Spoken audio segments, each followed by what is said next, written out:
Welcome to the NIST Cybersecurity Awareness Training for Anomalies and Events. My name is Mark Bernard and I have 29 years of experience in privacy and security and compliance work. The code for anomalies and events is DE.AE. The instructional objective for this lesson is participants will learn about the techniques used to implement NIST cybersecurity control objectives for anomalies and event processes. This lesson will give you skills for Level 3 application. Within the NIST cybersecurity framework, anomalies and events falls under the detection domain. Pretest. How many of today's participants have implemented processes that detect anomalies and events before? Within the cybersecurity reference model, detection runs parallel to most of the processes because it monitors activities within the framework. There are 5 goals under the anomalies and events section. The first goal, a baseline of network operations and expected data flows for users and systems is established and managed. Goal number 2, detected events are analyzed to understand attack targets and methods. Goal number 3, event data is aggregated and correlated from multiple sources and sensors. Goal number 4, impact of potential cybersecurity events is determined. Goal number 5, incident thresholds are established. Under the first goal, we're looking to set a baseline for the network operations, and it's going to be contingent upon the fact that we've identified the data flows for the users within that system. This is going to take some groundwork, some boots on the ground. It's going to take a little bit of time to sort out and plan in order to make this effective. This is why scoping is one of the most important first steps in the process. Once you do the scoping, then you do the asset inventory to identify where these assets are that need to be protected, and then you can make some decisions around what kind of tools or technology that will need to be deployed in order to monitor the activity around these. Obviously, the bigger the network that you have and the larger the scope, the more difficult it will be to implement this process. You'll need to establish sensors at critical points within the infrastructure in order to gather the data. You'll need to have some kind of a monitoring system, maybe a security information events management system that correlates all the data into one system. And then you're going to need some logic to define what it is that you want alerts created for. Depending on the size of your organization, this may be the beginning point for a security operations center where you have a team of people working around the clock 24 hours a day to monitor anomalies and events on your network. The next goal is detected events are analyzed to understand attack targets and methods. There are several good sources to draw on. There's a common vulnerability database, the exposure database, and the OWASAP database. Each of these projects have been gathering data about applications and about the vulnerabilities associated with them, and also about the exploit code that's been developed, and it's freely available out there on the internet that anyone can download and use to execute against your environment if you have one of these products. There has also been a lot of great work done in the threat intelligence area to develop intelligence for the organization. Organizations that can afford it will create honeypots, for example, and load it with business data that potential hackers might want to steal. And then they'll monitor those honeypots and use that intelligence to feed it back into their security systems so that they can harden them further and inform senior management about the type of threats and vulnerabilities that their organization is facing in real time. Another area that's highly encouraged is the development of public and private partnerships. This is something that the U.S. federal government has been encouraging. It has been around for a while. There's a number of organizations, including the High Tech Crime Investigation Association, which gathers information in a private, secure environment and shares it with people who are representing government and commercial sector organizations. They use this information as well to harden their security. The next goal is event data are aggregated and correlated from multiple sources and sensors. This is very challenging to do if you're a small business because it requires the setup of a security information event management system, and then it also requires some integration with the infrastructure with the firewalls, the switches, the routers, any other types of security devices, including endpoint security, antivirus. The list could go on and on depending on the scope and the assets in that scope for the target you're protecting. There has been a huge increase in the number of security operations centers that have been created so that organizations who can't afford to do this work on their own have been outsourcing this. Monitoring the physical assets and facilities that the organization owns or leases from other groups is relatively quite easy. The complications begin when you start to outsource. This is why supply chain has become such a hot topic in the security world, and scoping out the security of organizations that provide services such as manufacturers of components or parts or materials that you use for your services is almost as important and paramount as the actual work that goes on within your own facilities.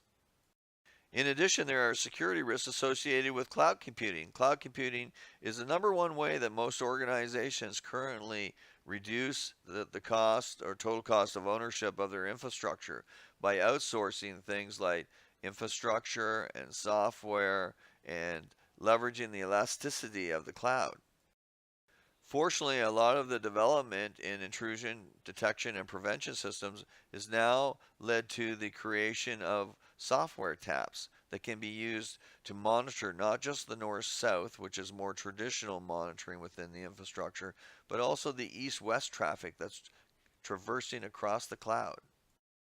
Monitoring the right assets is critical, so obviously a risk assessment will need to be conducted or a threat risk assessment at some point, identifying the assets that are important to the organization, the vulnerabilities associated with those assets, the threats that are potentially going to expose those assets, and also taking advantage of the existing controls and giving some credit for what's already been invested in.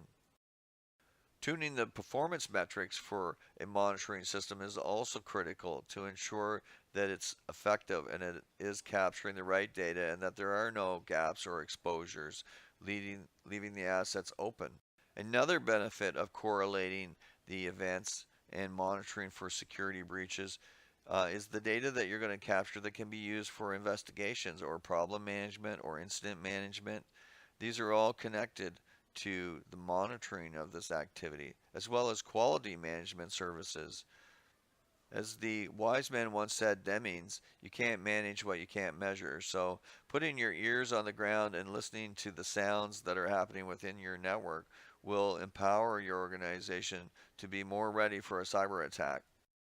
All of the processes that we've discussed here are not documented in the slides. However, the corrective and preventative action plans are a tool that we can use to document the steps that will be needed to implement these processes, and then those can later be inserted into your work breakdown structure and your Gantt chart for your implementation project.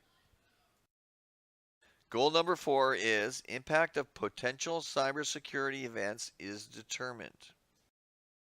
On this slide, I've identified 3 tools that I use. The vulnerability model is used as a scorecard. It's a subcomponent of the overall risk assessment process.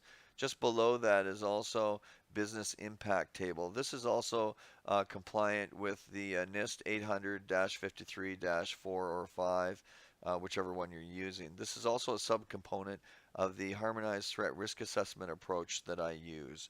Now on the left-hand side is a threat materialization chart, and what this chart attempts to do is describe how threats evolve and how they can be prevented before they become a vulnerability and become exploited by a threat. There are 3 groups of threats that need to be considered when evaluating the potential impact of a cybersecurity event. There are the known threats. This amounts to approximately about a 51% cut of a pie. And then there are the unknown threats, which amount to the other 49%, which are huge. These things are like zero-day attacks that we only know about at the last minute. As I previously mentioned, conducting the threat risk assessment is really critical to understanding what potentially could happen, and then developing playbooks or step-by-step action plans that we would begin to execute and also be used to train incident handlers as part of the Security Operations Center team. Known threats are easy to plan for and prepare for. The unknown ones require a lot of preparation as well and execution. The incident handling process also needs to prepare for dealing with the unknown threats that can happen on a day-to-day basis, such as the zero-day attacks. The U.S. CERT organization also has an excellent website where they gather information, and so does the SANS group. They collect information from incident handlers that can be shared with people. The key part to establishing the resilience of the organization is to conduct a complete asset inventory for the systems that will be in scope for monitoring and the assets that are in scope. This is crucial. Why? Because we can set a baseline based on the type of activity that normally happens over a 3-month period and then do some averaging to understand what's normal for operation. This type of monitoring will lead up to something called heuristic monitoring, where we can actually monitor for anomalies and things that are not part of a signature that might be downloaded from a vendor. And these things will need to be investigated. So obviously part of the incident handling process that's important is understanding the root cause and doing the investigations and collecting that data and sharing that information with the right people. The next goal is incident alert thresholds are established. Now, information managers around the globe, this is nothing new actually. They've been monitoring their systems for critical outages as well as any sort of spikes or any sort of contention within the network so that they can address this type of faulting before it leads to an outage. While all this monitoring has been going on, a number of thresholds have been established so that they can take corrective or preventative action depending on what the scenario is. On this slide, I've identified a 5-tier priority system. Priority 1 obviously is the most urgent and critical. This is like system down, network down, all services are out. Priority 2 is there are some workarounds basically, but there are some faulting going on in the network causing some outages in services. Priority 3 is a little lesser of an issue.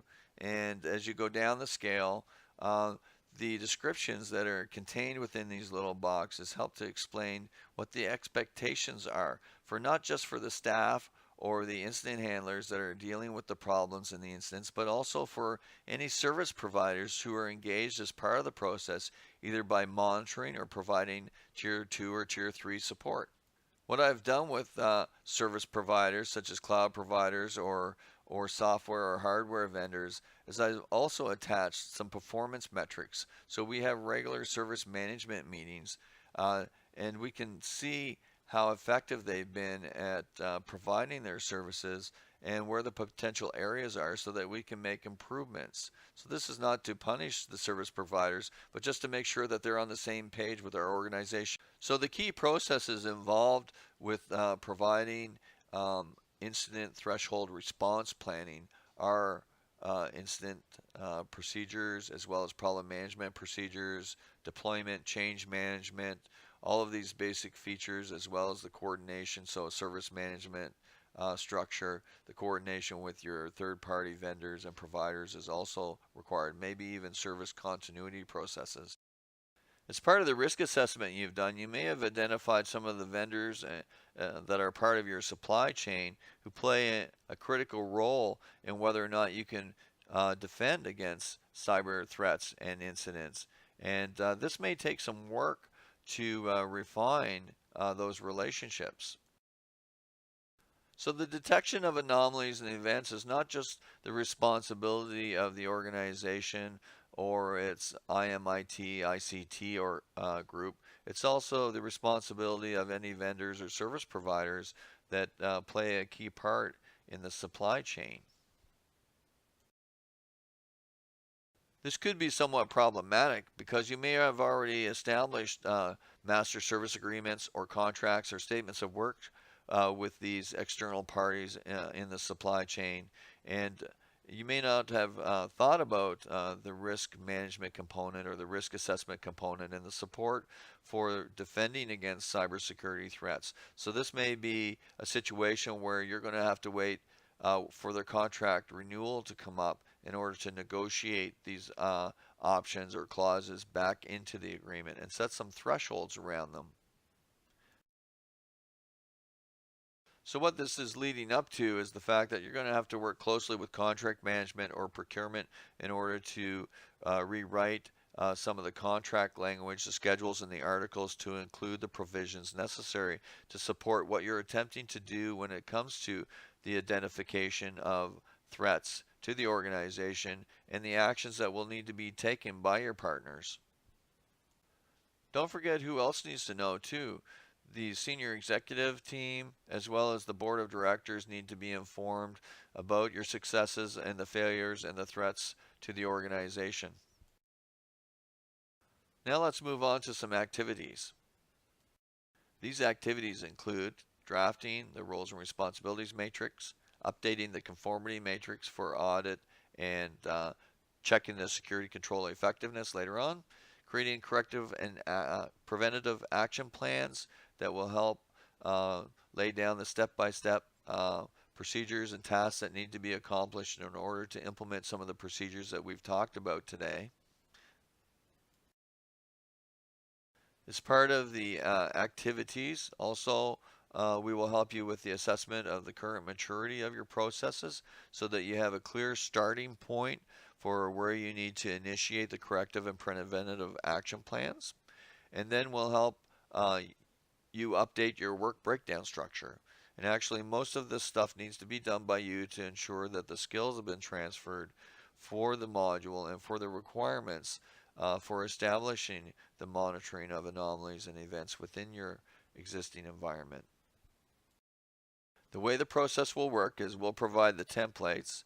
You'll complete them as best as you can. If you have questions for the instructor, you'll ask them and they'll provide the feedback with further details as required so that you can learn the step-by-step process of designing your own project plan to implement a cybersecurity framework. The templates and the process and the strategy that we're deploying is a proven process we've used many times. Following the activities, we have a post-test question for you. After attending today's lesson and completing the exercises, how many of today's participants feel confident enough to implement a process that would detect anomalies and events? The following are a few questions that we have for you. How do I create a baseline of network operations? What do I need to analyze to understand attack targets and methods? When should event data be aggregated and correlated? How do I quantify the impact of potential cybersecurity events? Why do I need to establish incident alert thresholds? We hope that these final questions will help you to ponder what it is that you need to do to be successful. Now it's time to summarize our lesson for today. Our first goal, a baseline of network operations and expected data flows for users and systems is established and managed. Our second goal, detected events are analyzed to understand attack targets and methods. Our third goal, event data is aggregated and correlated from multiple sources and sensors. Our fourth goal was impact of potential cybersecurity events is determined. Our fifth goal, incident alert thresholds are established. Now that we've reviewed our goals and done our assignments, we should have a clear understanding of what the next steps are if we are planning on implementing any procedures or exercises that need to be conducted to establish the monitoring for anomalies and events within our existing infrastructure. This concludes our lesson on anomalies and events. How can secure knowledge management help you? At Secure Knowledge Management, we have four main streams of services. We help professionals develop new skills and get certified. We also help certify their organizations. And our second stream is do-it-yourselfers. So some people have the skills and the experience already, but they don't have the materials to support the programs, such as policies, procedures, and standards. We can help them develop those. We can also act as consultants for organizations who don't have the in-house expertise but require it in order to execute their cybersecurity goals and objectives. And finally, outsourcing. If you need someone to act as your IT auditor or security manager or need to outsource security monitoring, we're the company that can help you. I want to thank you for attending today's lesson and look forward to working with you in the future.